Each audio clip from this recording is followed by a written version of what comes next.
Assalamualaikum warahmatullahi wabarakatuh. Selamat siang, saya Apriliandini akan menemani Anda untuk informasi hari ini, Selasa 6 April 2021 di Polpos Channel. Berikut informasi yang telah kami rangkum untuk Anda.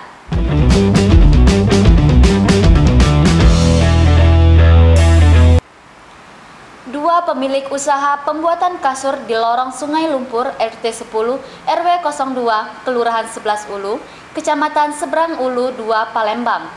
Eri 33 tahun dan Jen Kosim 50 tahun harus gigit jari.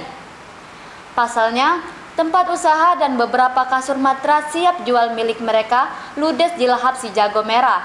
Senin 5 April sekitar pukul 7:40 waktu Indonesia bagian Barat. Menurut keterangan Yeni, 34 tahun, warga setempat, awalnya dia melihat di lantai 2 rumah kayu tempat produksi kasur tersebut mengeluarkan asap dan tercium bau seperti barang terbakar.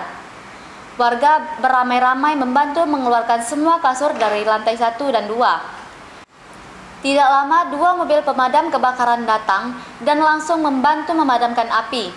Sekitar 3 titik api berhasil dipadamkan. Kasubag Humas Polres Tabes Palembang, Kompol M. Abdullah, membenarkan adanya kebakaran di tempat usaha pembuatan kasur rumahan tersebut dan kasus masih dalam penyelidikan.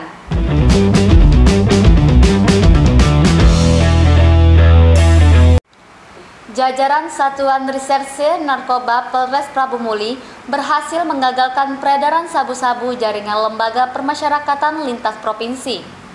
Dalam pengungkapan kasus tersebut, polisi berhasil menyita narkoba jenis sabu-sabu seberat 1050 gram beserta Toyota Camry dengan nomor polisi B1393ZEQ yang digunakan pelaku membawa sabu-sabu. Selain itu, polisi juga menangkap Adnan Akbar, 57 tahun, warga Lorong Sepakat Jaya, Kelurahan 7 Ulu, Kecamatan Seberang Ulu 1. Jangan nyangkuk, Mang Duduk. Pelaku ditangkap saat menunggu pembeli di parkiran Indomaret Jalan Lintas Prabu Muli Batu Raja, Kelurahan Sukaraja, Kecamatan Prabu Muli Selatan, Sabtu 3 April 2021. Kapolres Prabu Muli, AKBP Siswandi didampingi Kasatres Narkoba, AKP Fadila dan Ibda Sulkarnain Avianata mengatakan, penangkapan terhadap pelaku bermula dari informasi yang diterima Satres Narkoba sekitar 2 bulan yang lalu. Siswandi menuturkan tersangka pemilik mobil Camry yang berstatus residivis kasus-kasus narkoba itu merupakan kurir. Lebih lanjut, Kapolres menegaskan, tersangka Adnan Akbar dijerat pasal 114 ayat 2 dan pasal 112 ayat 2 Undang-Undang Nomor 35 Tahun 2009 tentang narkoba.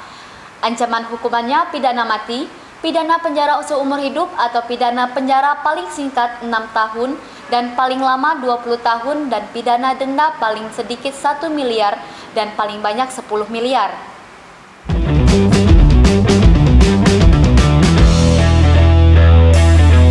Informasi tadi sekaligus menutup perjumpaan kita pada hari ini.